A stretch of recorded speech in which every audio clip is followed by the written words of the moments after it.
Hello, everyone. This is Tyos 87, and welcome back to Universe Falls, Chapter 2, The Temple Above. The Crystal Temple was something of a landmark of Gravity Falls. If a towering statue of ethereal, two-faced, eight-armed giant woman could be considered a landmark, all the residents of the town in the valley that rested in the shadow of the temple were quite used to its presence. It had been there for generations, silently and stoically watching all that lay in its unseen gaze. Most of the view of the temple was merely a piece of the town's history, even if a great deal of them have no idea where it come from or why it was even there. Of course, there were countless rumors that often circulated surrounding its presence, but most of them had very little weight, such as the theory that the statue was actually secretly sentient, or that it had been there for thousands of years. It had come to be viewed as yet another unique facet of Gravity Falls, an already strange little town in and of itself, and as such, it often went unnoticed by most of its residents as they carried on their daily lives. Amidst the mist, I can't say it right. Amidst, amidst the myths and mysteries behind the temple, the three beings who were said to inhabit it were just as enigmatic. In fact, those who did know of their existence knew very little about them, which was intentional on their part. After all, the crystal gems were largely kept to themselves whenever they could, even more than they had used to when their outgoing, human affectionate leader was still around.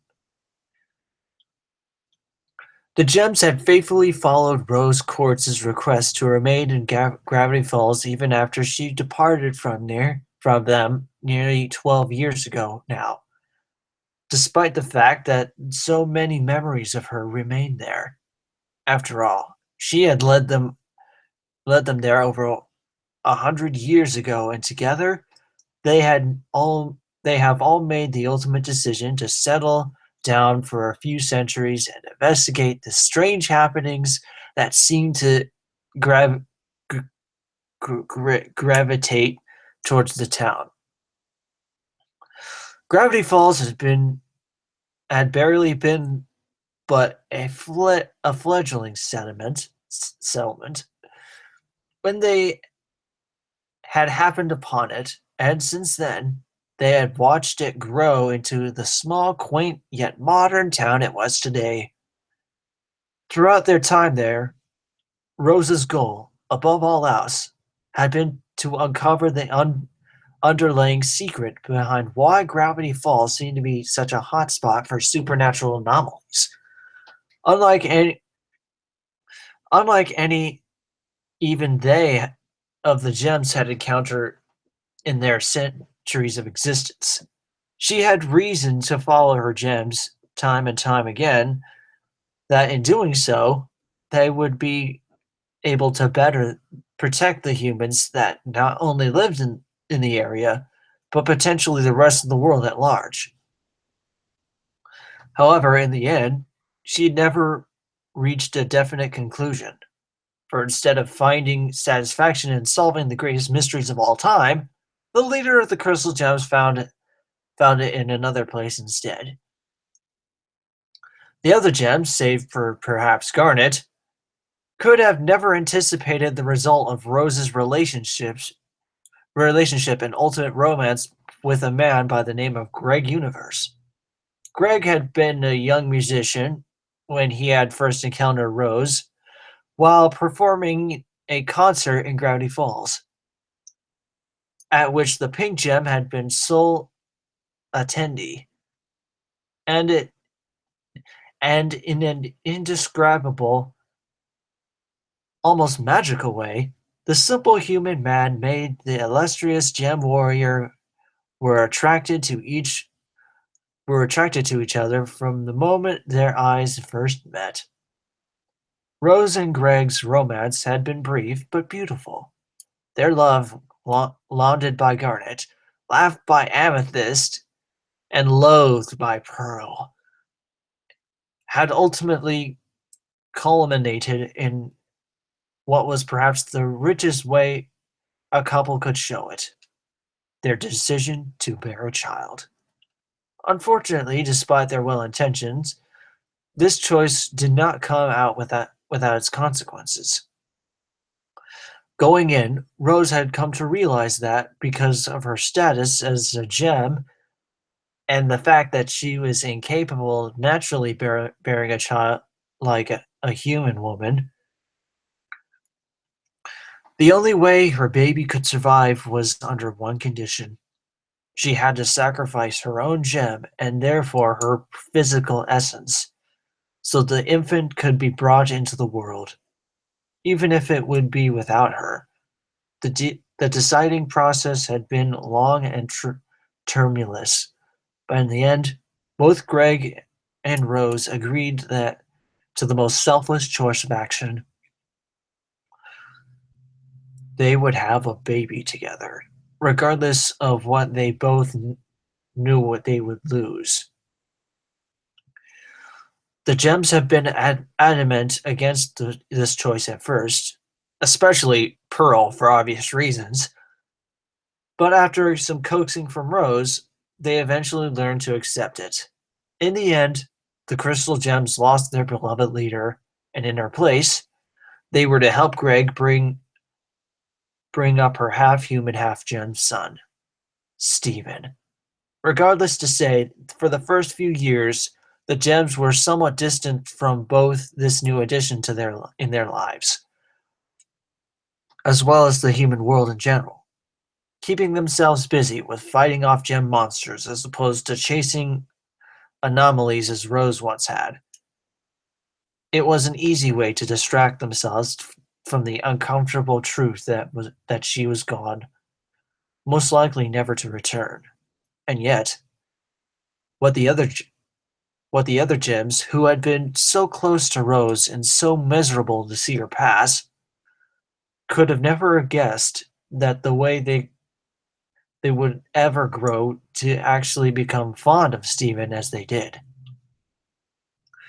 Even though he spent the first few years of his life living with Greg in the simple van, the Gems couldn't help but let themselves be charmed by the bright, cheerful, ever-growing child every time they saw him, to the point that Garnet herself eventually suggested to Greg that they would build a house addition to the temple, so that Stephen could live there until he was able to actually use his gem to access the temple. After all, one of Rose's last requests had been for the gems to teach Stephen how to use his gem, which he had inherited from his mother, supposedly with most of her powers as well. It was only fair that they honored her final wishes that in any way they could, and thus far progress had indeed been made to both Stephen and the gems. Of course, Stephen had a lot to learn about gems and gem heritage, largely because he had grown up enveloped in a human culture instead thanks to Greg. In fact, as much as Stephen had to learn from Garnet, Amethyst, and Pearl about how to use his gems and grow into his role as the newest crystal gem, the inverse of this was also interestingly true. After all, following Rose's passing, the gems had intentionally isolated themselves away from humanity, partially blaming it on its entirety from their former leader's conscious and selfless decision to have a child. And yet, as they stepped up to fill the role as Steven's caretakers in conjunction with Greg. All three of them gradually found themselves immersing themselves in the world that Rose had once tried to encourage them to be a part of. Needless to say, it was a learning experience for all four of them, as was the still budding connection between the gems and humans at large. But Stephen, energetic and optimistic as his mother was before him, was willing to meet Garnet, Amethyst, and Pearl halfway as much as they were willing to do the same for him. Despite the fact that Stephen at long last succeeded summoning Rose's iconic shield at least once, the gems were still hesitant about allowing him to accompany them on missions. After all, he was still just a kid, and half human at that. The last thing any of them wanted to see was to see him get hurt. Occasionally, if their objective was a low-level threat or a simple fetch quest, they would allow him to tag along, much to Steven's excitement. But even when they deemed a mission was too dangerous for him, he was just as content to partially wait for their return. In fact, he had been doing exactly that for the majority of the morning. After waking up relatively late to find that the gems had already departed on mission, Stephen had taken to making himself a simple breakfast of waffles and sliced fruit before settling down and watch a few rerun episodes of Crying Breakfast Friends. And yet, as used to being left alone in the house he was, Stephen couldn't help but anticipate I can't say it right. Anticipatingly await the gem's return, constantly keeping an eye on the warpad as time ticked by. In fact, his excitement for his guardian's arrival soon got the better of him, to the point where he decided he would present them with a playful, pleasant surprise upon their entry. Knowing the gems could be back at any moment, Stephen rushed down the stairs from his bedroom loft, carefully positioning himself behind the wall on the far side of the house so that he would not be visible from the warp pad. After testing out his hiding spot once by taking cover behind it to ensure it concealed him, Stephen peeked around the side of the wall, grinning eagerly as he trained his eyes on the warp pad, waiting to be ready to spring his surprise the moment the gems arrived. And fortunately, he didn't have to wait too long. The telltale tunnel of light that signified the upcoming warp stream enveloped the warp pad, giving Stephen just enough time to slip behind the wall with a quiet laugh, more than prepared to catch the gems off guard with his sudden greeting. The crystal gems warped into the temple with their usual flare, though it was slightly dampened by Pearl, sending the disapproving glare. And as soon as the light faded from the warp pad, she wasted no time in verbally asserting her frustrations on the purple gems as she often did. Amethyst! Pearl ranted, with her tone impatiently and huffy. Must you always be so careless? That monster nearly got away because of your recklessness. Amethyst let out a bored sigh as she rolled her eyes at the taller gem's usual ranting, placing her hands on her hips with a sarcastic retort. Hey, at least I was having fun beating that creepy thing senseless, unlike some other gems. Pearl took this remark with offense as she scoffed, hot. I can't say this right. Haunting the hot. It's spelled HAUGHTILY.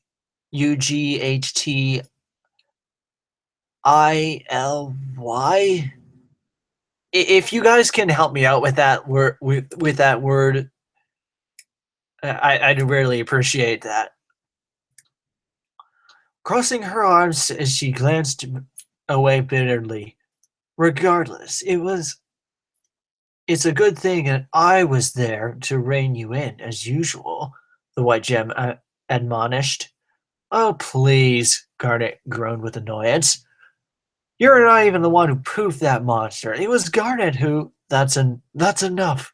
Garnet finally cut the argument upon the mention of her name. Her tone as patient as calm as usual, as she held her hands out to put an end to Pearl and Amethyst's quarreling. The other two gems immediately respected their leader's command as they both gave her looks of confusion, unable to discern what her covered gaze was currently focusing on. Much to Pearl and Amethyst's ongoing bewilderment, Garnet's natural expression suddenly shifted into a small smile as she looked into the house, her tone softening a bit as she spoke. Nice try, Stephen, she said with a hint of amusement in her mysterious tone.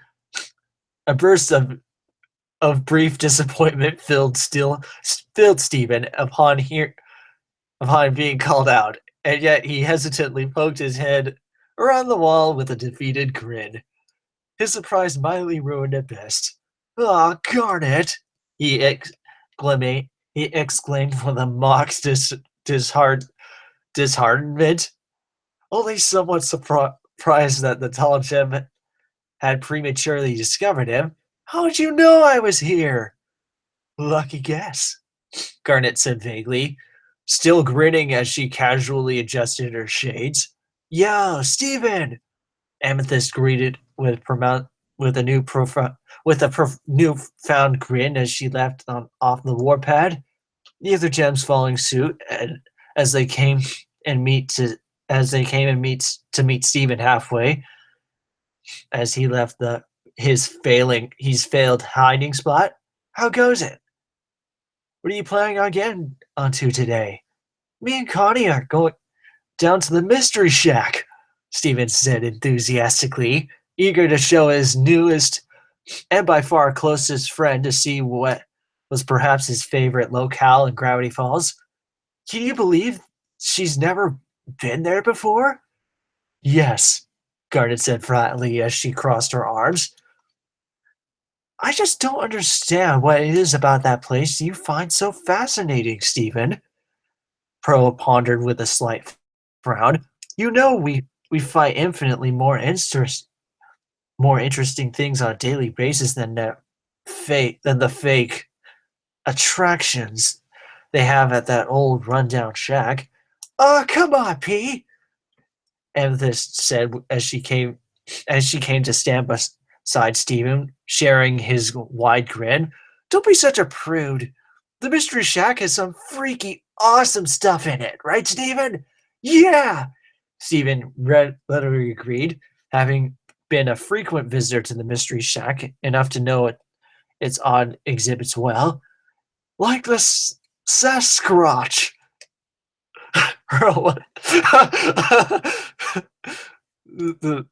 That's funny. Pearl was silent for a moment upon hearing this as her pale cheeks lit up with an awkward blush. Yes, she said uneasily, glancing away from the chipper pair. Well, still, I'm not sure how I feel about you going down there all the time, especially considering the fact that the owner isn't the most trustworthy man. What? Stephen asking with a confused frown. Oh, don't be silly, Pearl. Mr. Pine is the best. One time he even gave me a half-eaten candy bar just to get me to leave the shack. What a guy! Pearl's frown deepened as she exchanged a concerned glance with Garnet, who kept her relaxed, unyielding front as usual. How thoughtful, the tall gem deadpanned, something eliciting a giggle from Amethyst and a grown aspiration from Pearl. I know, right? Stephen agreed wholeheartedly, reminding all three of the gems of his consistently open, kind, trustful, not if not a bit silly, nature, something that often made them think of how warmly his mother used to act. Before the conversation could carry on any longer, a sudden knock on the door interrupted. That's Connie! Stephen cheered excitingly before calling out to her friend on the other side of the door. Come in! Connie was quick to do so as she entered the house. Her grin, ju- her grin just as cheerful as Stephen's as she stepped inside. Hey, Stephen! She greeted warmly, also sending a respectful nod to Gems. Are you ready to go? You bet I am, Stephen said heartily, already racing for the door. After all, there wasn't a moment to waste. He had been waiting to take Connie to the Mystery Shack for quite some time now, so that she could get the same sense of wonder and enjoyment out of the humble tourist attraction as he did. Stephen and Connie had been tightly knit friends for several months now, ever since an accident involving a gem-produced magical bubble on Stephen's part. Ever since then, the two of them had only grown closer and closer, united by their common interests and excitement about all things gem-related. Connie, in particular, valued their close bond. For, for before she met Stephen, she had never really had a friend before, thanks to her parents constantly moving from place to place.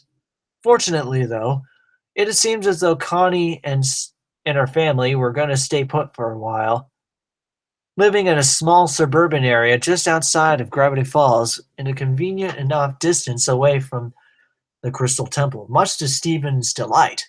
After all, every moment they spent together was an endlessly fun experience. Whether they were faced with something new and exciting in relation to Stephen's partial heritage as a gem, or if they were just spending a day out about on the town, like they were pals for today were. Hold on a sec.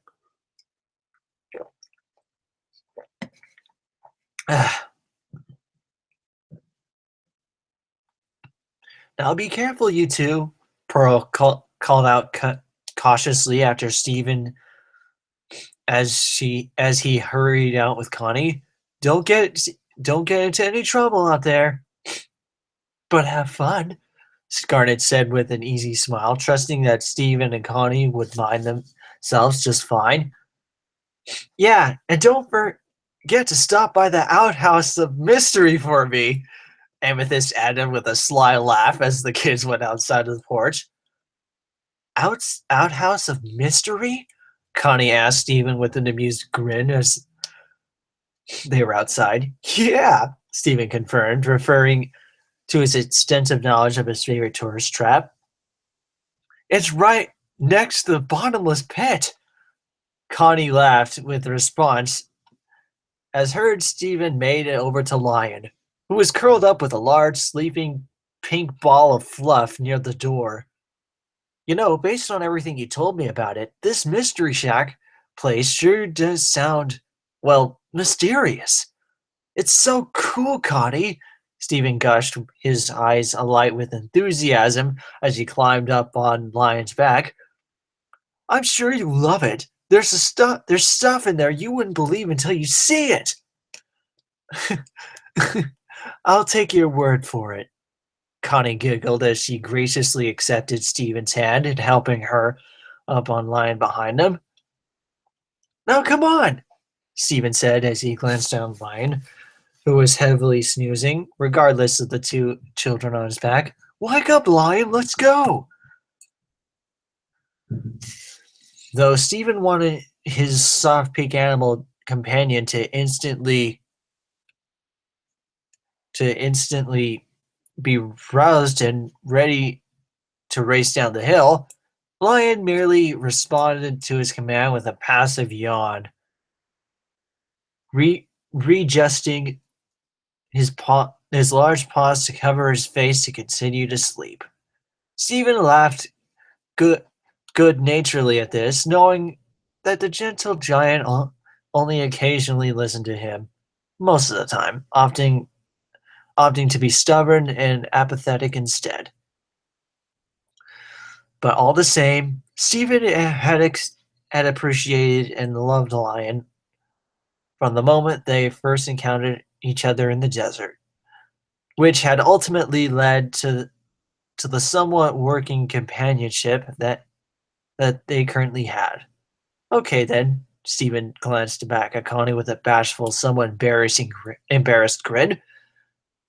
I guess we will go when lion naps is over. That's okay, Connie assured with a clear amusement. I have all day to hang out, now that it's summer vacation. Summer, huh? You know, when school. Summer, huh? Stephen asked with obvious confusion, unfamiliar with the term. You know, when school gets out for the summer? Connie asked with a frown, wondering how Stephen never even heard such a common concept before. I've never been to this, how do you say, school, Stephen said, using air quotes with the word school. What is it? Wait, you've never been to school? Connie asked with even more bewilderment. Nope, Stephen said with a shrug. Is it like some sort of snow-covered mountain that has to be shut down in the summer because all snow melts? I wish. Connie laughed, amazed at his innocence about the subject. Well, well, while we wait for Lion to wake up, why don't I tell you what school actually is? Yeah, Stephen said with an excited nod, more than ready to learn about the foreign concept that was quote unquote school, at least until their slumbering ride finally wakened to get them down the hill and to their destination.